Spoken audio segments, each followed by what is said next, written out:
Bienvenidos a Matedumac. En esta ocasión hablaremos sobre la revista 1 de Didáctica de la Matemática. Para hablar sobre esta revista, que es además de la editorial Grao, tenemos con nosotros a Laia Mestres, directora editorial de la revista. Agradecemos mucho que hayas aceptado esta entrevista para hablar sobre esta y otras revistas que tiene la editorial. Muchas gracias a vosotros por invitarme y por darnos la oportunidad de explicaros un poco en qué consiste la revista 1.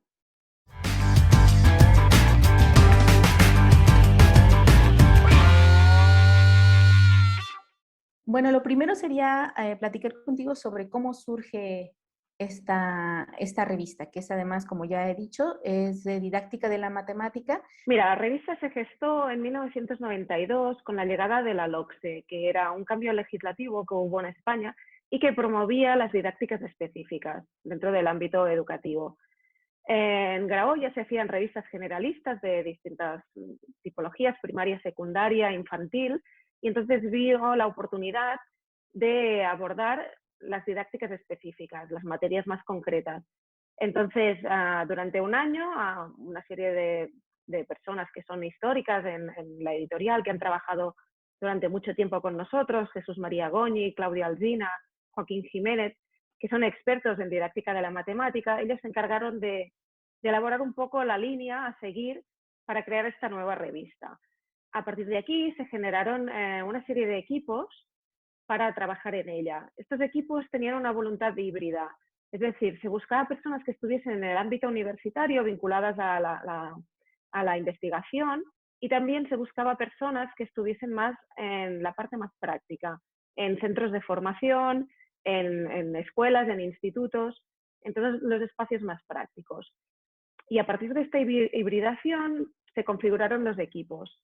Y hasta ahora se han mantenido estos equipos con esta voluntad de vincular los dos ámbitos, porque precisamente uno de los aspectos con los que se fundó la revista era la traslación de la teoría a la práctica. Es decir, buscar toda la parte que se estaba fundamentando en las universidades, toda la parte de educación matemática más teórica y el trabajo más empírico y más de investigación y cómo se trasladaba a la práctica. Entonces, a partir del año 94 es cuando se publicó el primer número de 1. Salió en julio del 94, ya hace ya unos cuantos años, ya dentro de poco vamos a celebrar el número 100. Entonces, lo que hicieron es pues, plasmar todo este trabajo que habían estado realizando durante tanto tiempo en una revista cuyo objetivo era pues, ofrecer una publicación específica para el profesorado en formación, ya fuese de formación inicial o tanto o formación continua, para que pudiesen trabajar la educación matemática. Y bueno, otra de las finalidades era también compartir, buscar un espacio en el que compartir experiencias de las que se estaban llevando a cabo en las aulas. En 1996 se propuso un cambio en la revista, o sea, al cabo de 2 años, que era para unificarla un poco con la línea de las otras revistas que se estaban creando en Grao. Se crearon revistas para las diferentes didácticas, es decir, ciencias experimentales, lengua y literatura, ciencias sociales, música, educación física. La idea era cubrir el máximo toda la información relacionada con la didáctica. A partir de 2011 se inició una etapa de cambio cuyo objetivo era enfatizar un poco los aspectos dentro de la revista, es decir, resultar cada vez más útil, ofrecer destacados, ofrecer informaciones prácticas. Todo esto se intentó, pues se creó un nuevo diseño y se intentó que estos aspectos se evidenciaran para que fuese una lectura más ágil y más accesible para todos los lectores que estaban en formación del profesorado. En 2015 se realizó una reestructuración de la revista, tanto formal como de contenidos. El objetivo era convertir la revista en un medio de información, formación, intercambio y convertirla en una fuente inspiradora de recursos y prácticas innovadoras. Eso significaba que se incorporaba una parte mucho más práctica, unas secciones finales mucho más prácticas, un contenido en el que se mostraban experiencias de aula muy concretas y muy ya llevadas a cabo, y si esto se acompañaba de toda una vertiente de más teórica, más de contextualización de todo lo que se estaba trabajando. Entonces, a partir de ese año también, de 2015, es cuando se empezó a incorporar en el Consejo Asesor todas las personas que nos podían ayudar de América Latina. Es decir, se amplió el consejo asesor, ya contábamos con personas que estaban colaborando, aportando artículos, pero se intentó hacer un consejo asesor mucho más plural, un consejo de dirección también mucho más plural, que incorporase personas de América Latina para lograr una mayor participación de proyectos, de iniciativas de esas regiones. Nuestro objetivo era ofrecer una revista que combinara un marcado acento divulgativo sin dejar de lado la rigurosidad de su tratamiento. Es decir, además de ser un medio de difusión, de buenas prácticas que invitasen al análisis, lo que pretendíamos era ir más allá. La transferencia del conocimiento epistemológico que se trabaja en las universidades y cómo esto se traslada en los centros, cómo esto se puede utilizar, se puede reflexionar y se puede llevar más allá. Ya nos has hablado un poco en ese entonces sobre el objetivo que tenía la revista, de pasar eso de la teoría a la práctica, tratar de aprovechar los resultados que ya en didáctica de la matemática se van teniendo para mostrárselos a profesores y a gente que esté en formación, de manera que haya un impacto real de todos estos resultados en las aulas, ¿no? Cosa que es pues, muy interesante. En ese sentido, el público al que está dirigido, pues es precisamente profesores, investigadores, gente en formación, que está interesada en estas cuestiones de didáctica de la matemática. La revista tiene además ahora ya actualmente ciertas secciones, ¿no? Está compuesta de algunas secciones. ¿Cuáles son esas secciones que tiene la revista? La revista se divide en 5 bloques. En primer lugar, nos encontramos con la monografía, que se trata del eje central de la revista y donde está el contenido más significativo. Esta monografía la coordinan las personas que forman parte del Consejo de Dirección, que son quienes se encargan de buscar las temáticas, consensuarlas, buscar a partir de aquí las personas que se encargarán de elaborar los artículos y también validarlos, arbitrarlos. Ellos tienen una idea de lo que quieren transmitir, los directores, y entonces a partir de aquí se encargan de arbitrar estos artículos para que concorden con la idea de lo que quieren transmitir. Y dentro de esta monografía nos podemos encontrar artículos de didáctica muy concretos, en el que se explica qué, cómo y cuándo enseñar, otros que son aplicaciones prácticas, todo ello con una fundamentación teórica y bien documentado, bien referenciado, con toda la información. Y también podemos encontrar artículos de evaluación y artículos de recursos y actividades prácticas mucho más concretas, que son propuestas más breves. Este sería el bloque central, el que en cada número varía, porque va en función de la temática que se elige. Entonces, lo que se hace también es, una vez al año, nos reunimos el Consejo de Dirección y elaboramos un calendario con las temáticas propuestas y cada persona que se encarga de coordinar cada uno de estos monográficos es la que busca a los colaboradores. Después, a partir de aquí, a continuación de la monografía, tenemos un artículo de actualización y reflexión. En este caso sí que se incluyen innovaciones científicas, propuestas, artículos más de opinión, investigaciones. Es un artículo mucho más teórico. Entonces puede ir en la línea de lo que se ha tratado en el monográfico o puede ser totalmente ajeno, porque se trate de un tema que realmente es muy importante y se quiera incluir. Entonces, en este caso, también el director o directora es el que se encarga de buscar a las personas que harán ese artículo y que, bueno, básicamente es eso, una investigación, una reflexión, algo mucho más profundo, ya no tiene una transformación en la práctica, sino que se trata de una reflexión más elaborada. Después encontramos una sección a la que denominamos intercambio, porque precisamente es eso, se trata de un espacio en el que los profesionales de la educación matemática pueden enviarnos sus propuestas de actividades que hayan realizado en el aula, artículos relacionados con su práctica diaria, y nosotros los publicamos. Entonces, para publicar en esta sección es necesario enviar la propuesta, que cumpla una serie de requisitos, que estos requisitos pueden encontrarse en la página web, es decir, hay unas pautas de publicación, y a partir de aquí nosotros, cuando recibimos de estas propuestas, las sometemos a un arbitraje. Por último, tenemos la sección que llamamos ideas prácticas, que se trata de secciones en las que publicamos artículos muy breves con recursos, materiales, recomendaciones. Se trata de la parte más práctica. Aquí sí que el lector o lectora puede acceder a información útil que puede aplicar directamente a su aula. Es decir, todo lo anterior le permitía reflexionar sobre la práctica, conocer un poco más todo lo que se estaba realizando, nuevas tendencias pedagógicas, y esta parte final le ofrece recursos más concretos.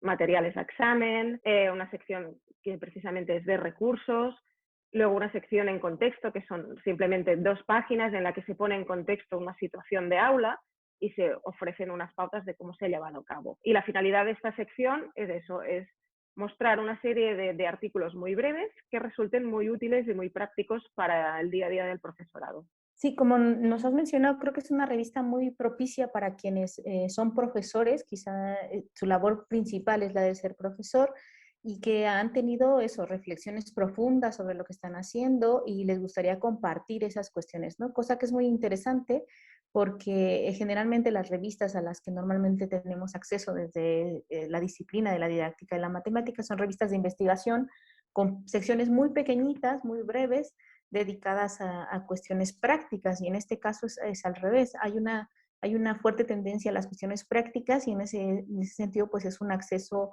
bastante amplio para profesores que están trabajando cuestiones interesantes y que tienen además sustentos interesantes para ello, ¿no? Incluso cuestiones contextuales que pueden ser importantes para revisar y para reflexionar desde la mirada de otros profesores. Eso me parece muy interesante de la revista. Nos hablaste también sobre unos consejos que tiene la revista. Eh, ¿Cuáles son esos consejos que existen? Que son además quienes ayudan a moderar toda esta idea de los contenidos, ¿no? Exacto.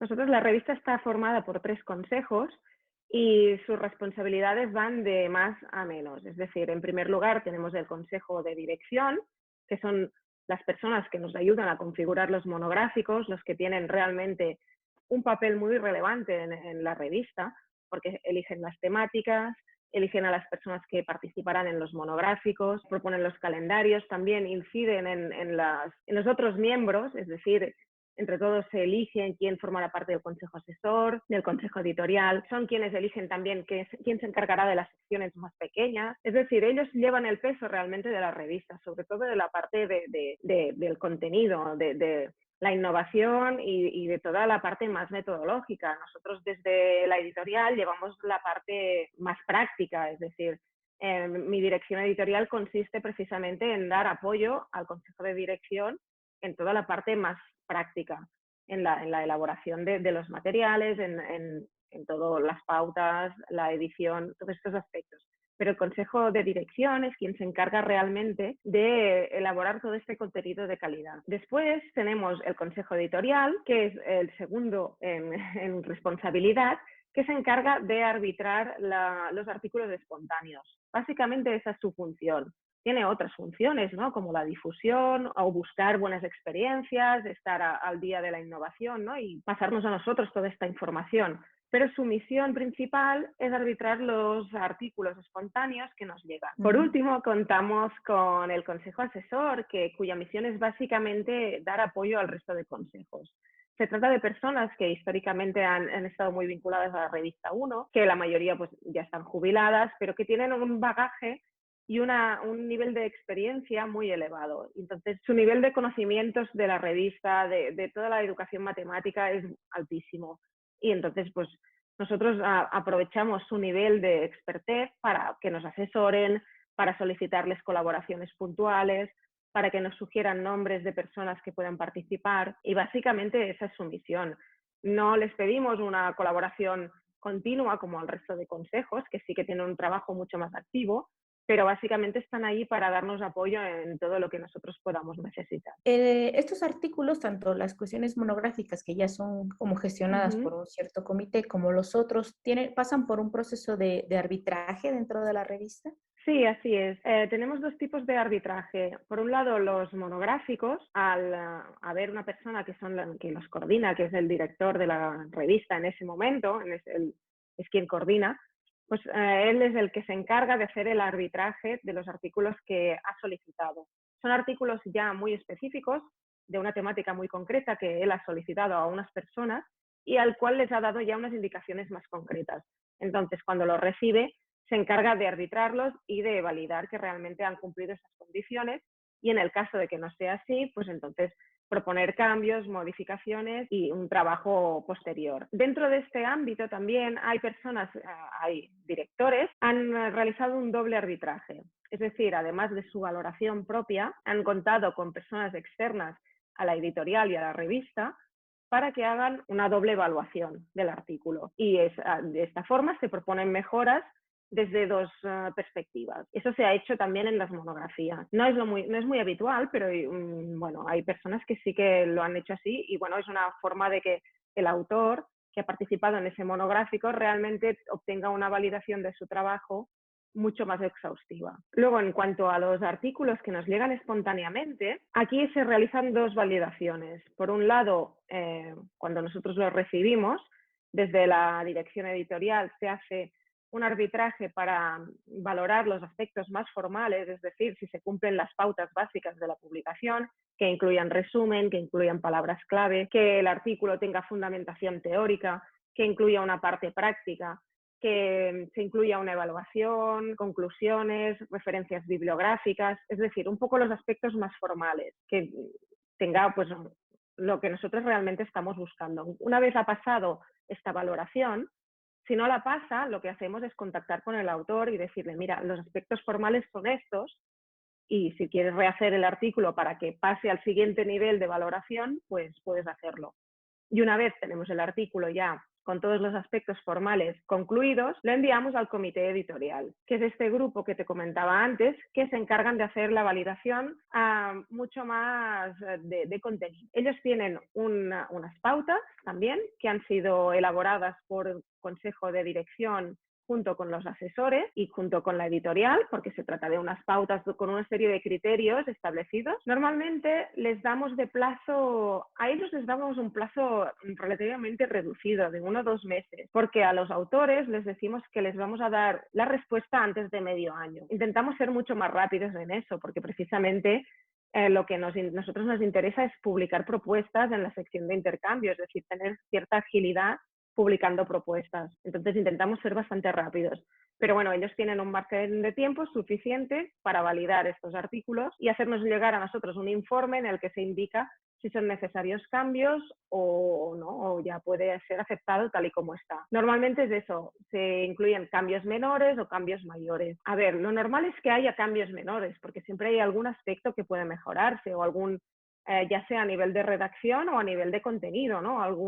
Algún apartado del artículo no ha quedado suficientemente explicado y se puede mejorar. Entonces, nosotros lo que hacemos es ponernos en contacto con el autor, hacerle llegar la propuesta de cambios y a partir de aquí ellos nos devuelven el artículo ya definitivo. Y cuando tenemos el artículo definitivo, hacemos una última valoración para comprobar que realmente se ha llevado a cabo todo lo que se ha propuesto y ya está, ya está listo para publicar.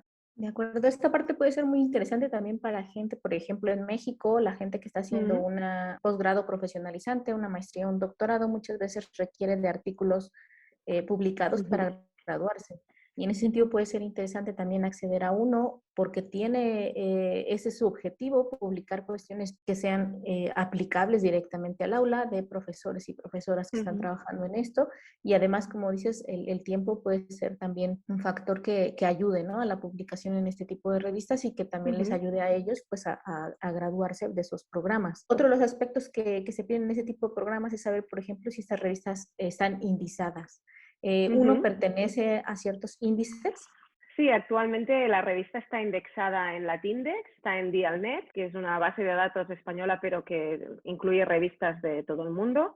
MIAR, que es un repositorio también de bases de datos de publicaciones científicas de todo el mundo, lo que pasa que también bueno, ha sido creado aquí en España. Está en Carhus, Findoc, Dice y Redinet, creo. Bueno, ahora mismo hay unos cuantos índices. La cuestión es que la revista 1 no tiene un índice de impacto muy elevado porque se trata de una publicación que está enfocada a la formación del profesorado. Ese es su objetivo, es decir, el objetivo es dirigirse al profesorado y ofrecerle elementos para su formación, ya sea inicial o continua. Entonces, toda la parte teórica y toda la parte más científica siempre viene acompañada de una reflexión práctica y eso, pues claro, dificulta que esté posicionada en un índice de impacto muy elevado, pero aún así sí, salimos en repositorios y estamos indexados y aparecemos en diferentes repositorios científicos. ¿Cuántos números se editan al año? Más o menos,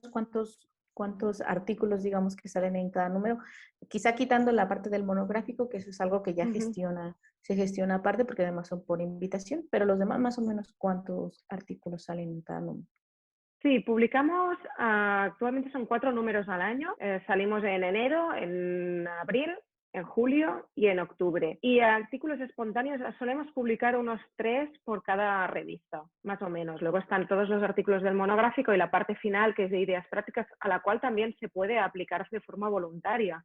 Es decir, hay unos coordinadores de sección, pero si hay alguien que considera que pues, quiere enviarnos un recurso que considera útil para el aula, puede hacerlo perfectamente. El coordinador de la sección se encargará de validarlo y de ubicarlo cuando considere, pero estamos abiertos también. Entonces, pues eso, aproximadamente son pues unos 3 artículos por cada número. Ahora que ya sabemos cómo es la revista, cuál es el contenido, a quién está dirigido y todo eso, podemos pasar ahora a hablar del acceso que se puede Ujú, tener a la revista, ¿no?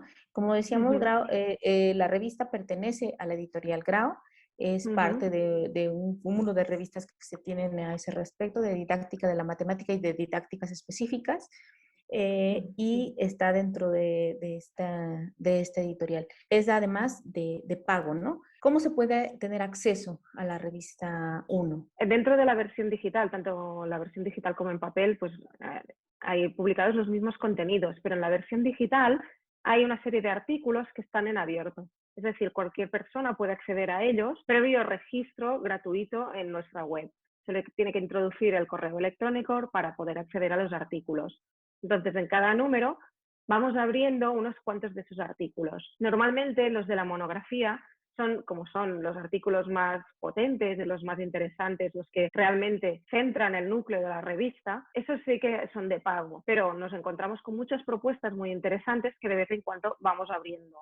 Para acceder a los artículos hay diferentes tipos de acceso. Uno es accediendo a los artículos que están en abierto, que son gratuitos. Después se puede acceder a los artículos mediante una suscripción y por último se puede acceder a los artículos o comprando cada artículo individualmente o bien adquiriendo toda la revista. En cuanto a la suscripción, puede ser individual, es decir, que una persona sea suscriptora de la revista y la reciba cuando le corresponde, o bien a través de una modalidad que es muy interesante para las instituciones universitarias, que se llama iPremium. Se trata de una suscripción que adquiere la universidad y que da acceso tanto a alumnado como profesorado de esta universidad a todos los contenidos de todas las revistas. Es decir, que desde la IP de la universidad, las instituciones que tienen contratado este servicio permiten a su alumnado y a su profesorado acceder a todo lo que hay allí, de todas las revistas. Puedes acceder a la revista directamente, ver todos los artículos, trabajar con ellos, compartirlos con el resto de personas que estén dentro de la universidad, o bien puedes incluso con el buscador buscar las temáticas que te interesan, te aparecen los artículos relacionados, las revistas y empezar a trabajar por ahí. Esta modalidad, como ya te decía, es muy interesante para las instituciones universitarias porque realmente no les supone un costo muy elevado la suscripción, no es como puede ser el Sevier o una revista así que realmente es algo muy, muy costoso y permite a todo el alumnado y el profesorado acceder a los artículos y trabajar con ellos. Eso además les facilita, además de facilitarles el acceso, les facilita el interés después por publicar, ¿no? Porque si es fácil acceder y conocer una revista, pues es mucho más tentador luego publicar en ella, ¿no? Y ver qué tipo de artículos se demandan y cómo se trabajan. Bien, pues creo que el panorama ha sido bastante amplio acerca de la revista, acerca de sus objetivos, las cuestiones de acceso a ella, que me parece además interesante esta idea de poder observar no solamente la parte didáctica de la matemática o solo para primaria, sino también poder acceder a otro tipo de contenidos que tiene la editorial, ¿no?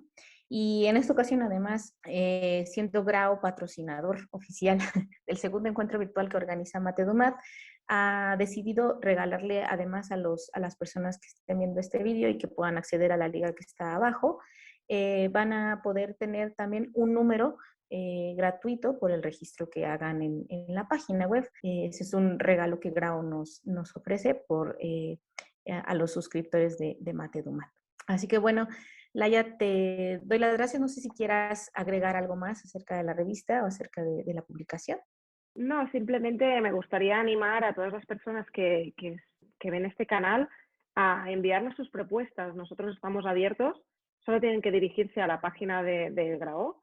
Hay una página específica para la revista 1, en la que podrán ver el índice de los contenidos, ver los números publicados, y allí mismo se incluyen las pautas de publicación en formato PDF. Y entonces me gustaría eso, animar a las personas que ven este canal a que participen, a que nos envíen sus propuestas, porque realmente estamos muy abiertos a publicar artículos de todo el mundo. Nosotros nos gustaría mucho que realmente la revista fuese mucho más plural y que incorporase más publicaciones de América Latina y sobre todo eso, experiencias muy útiles y muy necesarias y que seguramente son transferibles y que nos gustaría, bueno, eso, animar a todo el mundo a participar. Bueno, pues muchas gracias por invitarme a estar aquí presentando la revista y nada, solo eso, animaros a conocerla y a participar en ella, porque estamos siempre abiertos a recibir aportaciones. Muchas gracias, Laia. Muchas gracias por toda la información. Gracias a ustedes por ver este video. Los invitamos a suscribirse al canal, a darnos un like, a compartir esta información con otras personas que crean que les puede ser de utilidad, sobre todo a formadores de profesores y a profesores que ya están también en servicio, a quienes les puede ser sumamente útil el conocer estos y otros recursos de didáctica de la matemática. Y los invitamos también pues a visitar la página de UNO y Grao en general para observar todas las revistas que tienen y además otros materiales que tienen, que además también se tienen libros o se tienen cursos que pueden ustedes conocer y acceder a ellos. Muchas gracias y nos vemos el jueves.